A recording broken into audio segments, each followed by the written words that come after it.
Et si le vrai pouvoir de séduction en 2026 n'était ni la beauté, ni les mots, mais la façon dont tu penses? Es-tu prêt à apprendre à séduire comme Machiavel et à prendre une longueur d'avance sur tous les autres? Reste jusqu'à la fin, tu comprendras pourquoi ceux qui maîtrisent cette pensée attirent sans courir après personne. Et dis-moi en commentaire si tu oses vraiment penser différemment. Penser comme Machiavel commence par une prise de conscience brutale mais libératrice. La séduction ne récompense pas la vérité intérieure, elle récompense la perception extérieure. Et tant que tu n'acceptes pas cette loi, tu joues un jeu dont tu ignores les règles. Machiavel l'avait compris avant tout le monde. Les êtres humains ne tombent pas amoureux de ce que tu es réellement, mais de ce qu'ils croient voir, de ce qu'ils projettent, de ce qu'ils imaginent. Et en 2026, cette réalité est encore plus violente parce que tout est filtré, compressé, accéléré, jugé en quelques secondes. Tu n'as plus le luxe d'expliquer qui tu es. Tu dois l'incarner silencieusement, car la perception est un raccourci mental, une économie d'énergie pour l'autre. Et celui qui comprend cela cesse de mendier l'attention et commence à la diriger. Tu dois donc arrêter de vouloir être compris et commencer à vouloir être ressenti, car l'émotion précède toujours la logique et l'image précède toujours l'attachement. Ce que Machiavel nous enseigne ici, ce n'est pas le mensonge grossier, mais l'art de la mise en scène stratégique.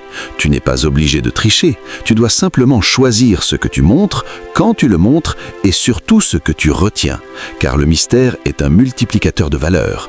Plus tu te dévoiles trop tôt, plus tu t'aplatis. Plus tu gardes de zones d'ombre, plus l'autre investit mentalement, et l'investissement mental crée l'attachement. Ce principe est fondamental parce qu'il redonne le pouvoir à celui qui se maîtrise.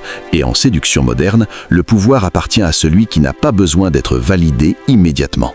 Tu dois comprendre que chaque détail te représente, ton silence, ta posture, ton rythme, ta façon de répondre ou de ne pas répondre, ton absence parfois plus éloquente que ta présence. Et lorsque tu prends conscience que les gens lisent des signaux et non des intentions, tu arrêtes de forcer. Tu commences à calibrer. Tu deviens stratégique, non pas froid, mais conscient. Non pas manipulateur, mais lucide.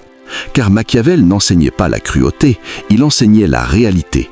Et la réalité est que l'on respecte ce qui semble rare, stable et maître de lui-même. Si tu veux séduire en 2026, tu dois devenir un architecte de perception, construire une image cohérente, calme, solide, désirable, sans jamais la justifier. Car expliquer, c'est déjà se placer en position basse. Tu dois laisser les autres tirer leurs propres conclusions, parce que ce sont toujours leurs conclusions qui ont le plus de valeur à leurs yeux. Tu dois comprendre que la première impression n'est pas superficielle, elle est structurelle. Elle conditionne la manière dont tout le reste sera interprété. Et lorsque tu maîtrises cela, tu n'as plus besoin de convaincre, tu n'as plus besoin de courir, tu n'as plus besoin de prouver. Tu attires naturellement, parce que ton énergie dit « je me suffis à moi-même ». Et paradoxalement, c'est exactement ce qui donne envie de te rejoindre. Penser comme Machiavel à ce niveau, c'est sortir de l'illusion romantique et entrer dans la maîtrise consciente de son image, non pas pour tromper, mais pour diriger. Car si tu ne choisis pas ce que les autres voient, ils choisiront à ta place, et ce choix sera rarement en ta faveur. Alors prends le contrôle, deviens intentionnel, deviens lisible sans être transparent, présent sans être excessible, fort sans être agressif. Et tu découvriras que la séduction cesse d'être une lutte pour devenir une conséquence naturelle de ce que tu dégages. Penser comme Machiavel au niveau du contrôle émotionnel exige une rupture nette avec l'homme impulsif, réactif, dépendant du regard des autres. Car, en séduction comme en pouvoir, celui qui est gouverné par ses émotions devient prévisible, et celui qui est prévisible devient manipulable. Machiavel observait que les foules suivaient celui qui semblait maître de lui-même, non celui qui parlait le plus fort. Et en 2026, cette vérité est amplifiée par un monde saturé de stimulation, de notifications, de comparaisons permanentes, où la majorité réagit sans réfléchir, s'attache trop vite, s'excite trop tôt, se vexe trop facilement et perd toute position stratégique. Apprendre à contrôler ses émotions, ce n'est pas devenir froid ou distant, c'est devenir stable. Et la stabilité est aujourd'hui une force magnétique rare. Lorsque tu comprends que chaque réaction émotionnelle excessive donne de l'information à l'autre, tu commences à ralentir, à observer, à respirer avant d'agir. Car celui qui contrôle le tempo contrôle la relation. Si tu réponds immédiatement, tu montres que tu attends. Si tu t'énerves, tu montres que tu es touché. Si tu te justifies, tu montres que tu doutes. Et Machiavel savait que montrer ses failles trop tôt, c'est offrir des leviers de contrôle à l'extérieur. La vraie puissance émotionnelle vient de la capacité à rester centré, même lorsque l'autre teste, provoque, disparaît ou change de comportement. Car en séduction moderne, beaucoup de jeux ne sont que des tests inconscients de solidité émotionnelle. Et celui qui échoue à ces tests se disqualifie sans même le savoir. Tu dois donc devenir cet homme dont les émotions existent mais ne débordent jamais à l'extérieur, celui qui ressent mais ne réagit pas immédiatement, celui qui choisit ses réponses au lieu de les subir, car le calme est interprété comme de la confiance et la confiance est interprétée comme de la valeur. Plus tu es capable de rester posé, plus l'autre s'ajuste à ton rythme et commence à te percevoir comme un point d'ancrage émotionnel. Et les êtres humains sont naturellement attirés par ceux qui les stabilisent.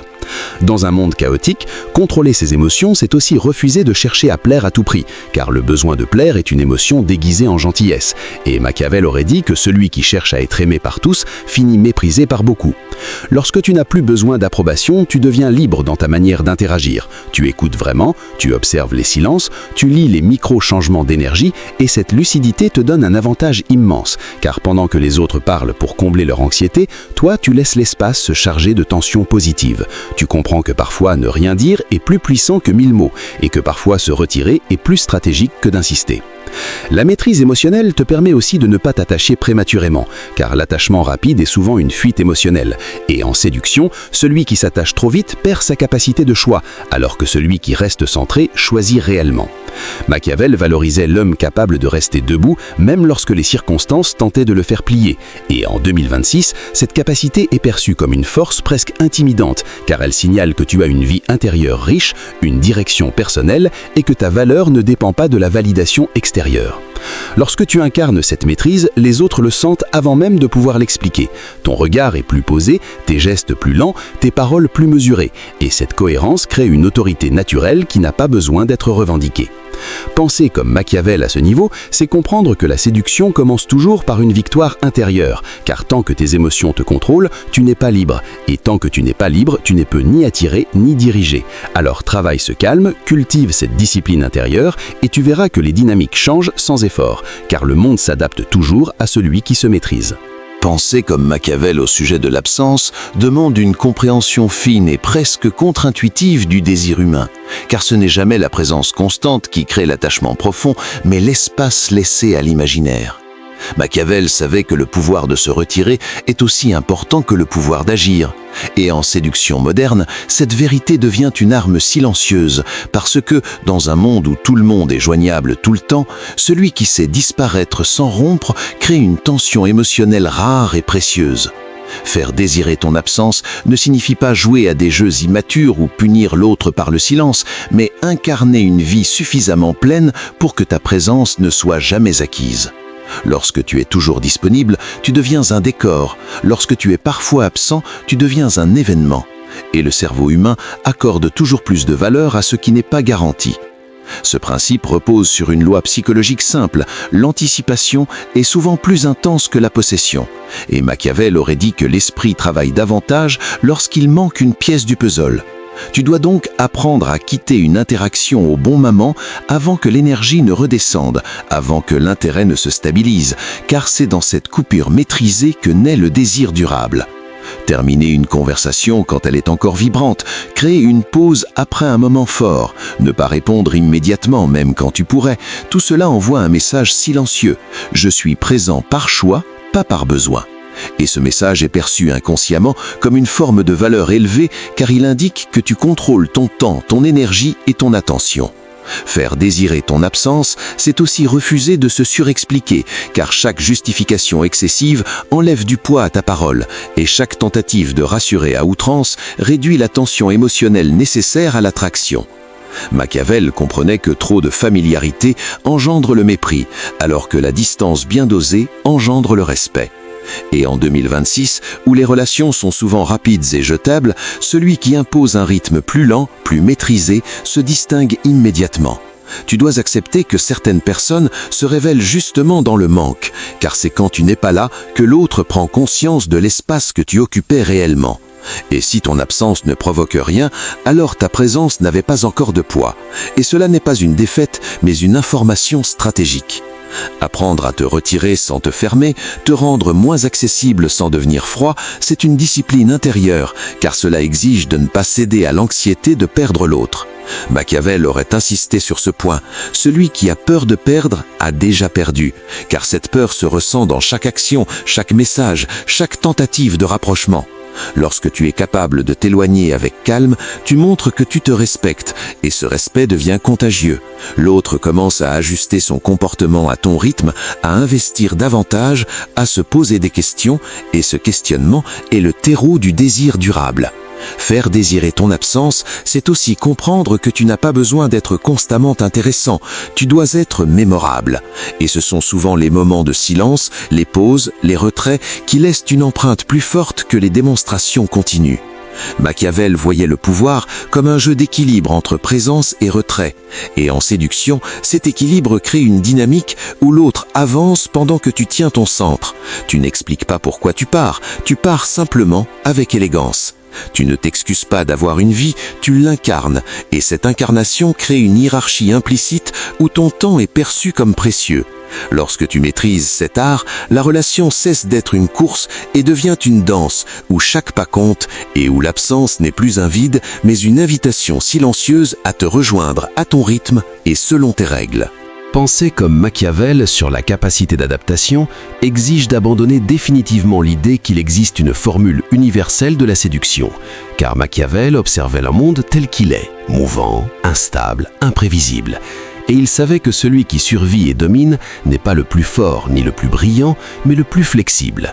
En 2026, cette vérité est cruciale, parce que les contextes changent vite, les énergies fluctuent, les attentes évoluent, et les personnes elles-mêmes ne sont jamais identiques d'un jour à l'autre. Vouloir appliquer un script figé, c'est se condamner à l'échec, car la séduction est une interaction vivante et non une récitation mécanique. S'adapter signifie d'abord apprendre à lire avant d'agir, observer avant de parler, sentir avant d'imposer, car celui qui agit sans lecture agit à l'aveugle. Machiavel insistait sur l'importance de comprendre le terrain avant de bouger une pièce. Et en relations humaines, le terrain, c'est l'état émotionnel de l'autre, son rythme, son ouverture, ses résistances et ses non-dits. Tu dois devenir attentif aux signaux faibles, aux changements de ton, aux silences inhabituels, aux variations d'engagement, car ce sont eux qui te disent quand avancer, quand ralentir, quand changer d'approche.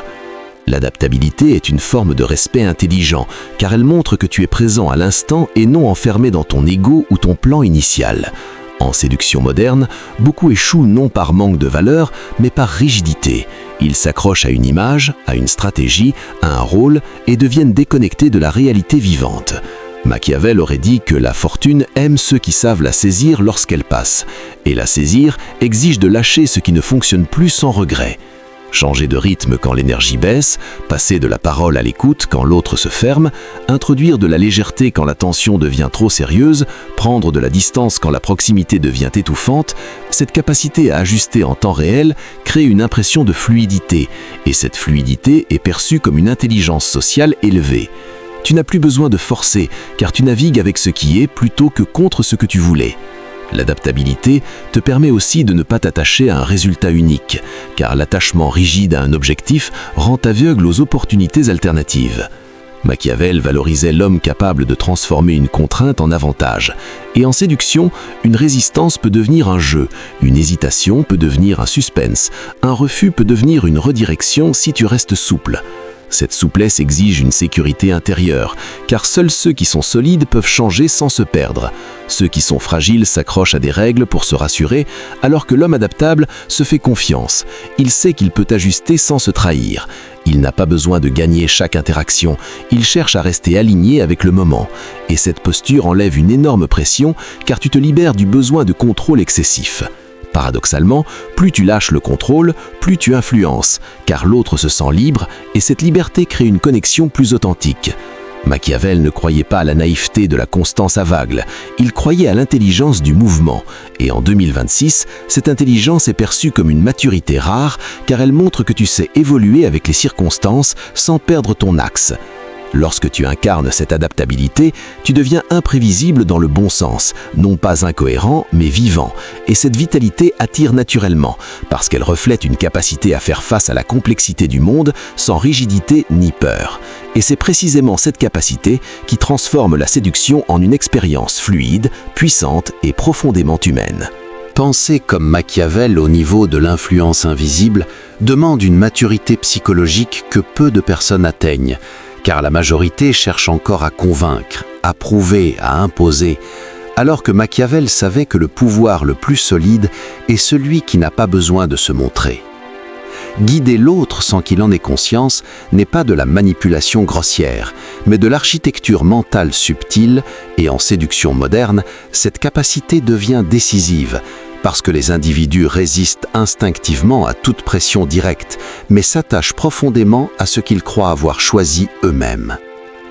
Faire croire à l'autre qu'il décide, c'est respecter le fonctionnement naturel de l'ego humain, car personne n'aime se sentir dirigé. En revanche, chacun aime se sentir libre, intelligent, acteur de ses décisions. Tu dois donc déplacer ton approche de la démonstration vers la suggestion, de l'affirmation vers la question, de l'insistance vers l'évidence douce. Machiavel observait que l'on défend toujours avec plus de force ce que l'on pense avoir construit soi-même. Et ce principe est fondamental en séduction, car l'attachement le plus durable naît de l'investissement personnel. Lorsque tu poses des questions ouvertes qui amènent l'autre à formuler ses propres envies, ses propres projections, ses propres interprétations, tu l'aides à s'engager émotionnellement sans jamais forcer. Et cet engagement est 1000 fois plus puissant qu'une promesse obtenue par pression. Guider sans diriger, c'est aussi savoir valider subtilement les décisions prises par l'autre en les associant à des valeurs positives, comme la spontanéité, le courage, l'authenticité ou la curiosité. Ainsi, l'autre renforce intérieurement son choix et l'associe à une image valorisante de lui-même. Machiavel comprenait que le véritable contrôle consiste à aligner l'intérêt de l'autre avec le tien sans conflit apparent. Et en relation humaine, cet alignement se crée par la cohérence et la patience. Tu n'as pas besoin de convaincre quelqu'un qui se convainc déjà. Tu dois simplement créer le cadre dans lequel cette conviction peut émerger naturellement. Cela exige une grande discipline intérieure, car il faut renoncer à l'ego qui veut être reconnu comme l'initiateur. L'homme qui pense comme Machiavel accepte de rester dans l'ombre, car il sait que le résultat compte plus que la reconnaissance. En 2026, où tout le monde cherche à briller, à s'imposer, à se rendre visible, cette posture silencieuse crée un contraste puissant et intrigue profondément l'autre qui sent qu'il se passe quelque chose sans pouvoir le nommer. Faire croire à l'autre qu'il a choisi, c'est aussi lui laisser la possibilité de revenir, de douter, de s'éloigner temporairement sans jamais le punir, car cette liberté perçue renforce paradoxalement l'attachement. Plus l'autre se sent libre, plus il reste, et plus il investit, car il ne se sent pas piégé. Machiavel aurait insisté sur le fait que la contrainte crée toujours une résistance cachée, alors que la liberté crée une loyauté volontaire. Lorsque tu maîtrises cet art, tes interactions deviennent fluides. Tu n'argumentes plus, tu suggères. Tu n'expliques plus, tu fais ressentir. Tu ne demandes plus, tu offres des options. Et cette manière d'être transforme la dynamique, car l'autre commence à te percevoir comme quelqu'un avec qui tout semble simple, évident, naturel, alors qu'en réalité, chaque détail est pensé, chaque silence, chaque question, chaque validation participe à une construction invisible.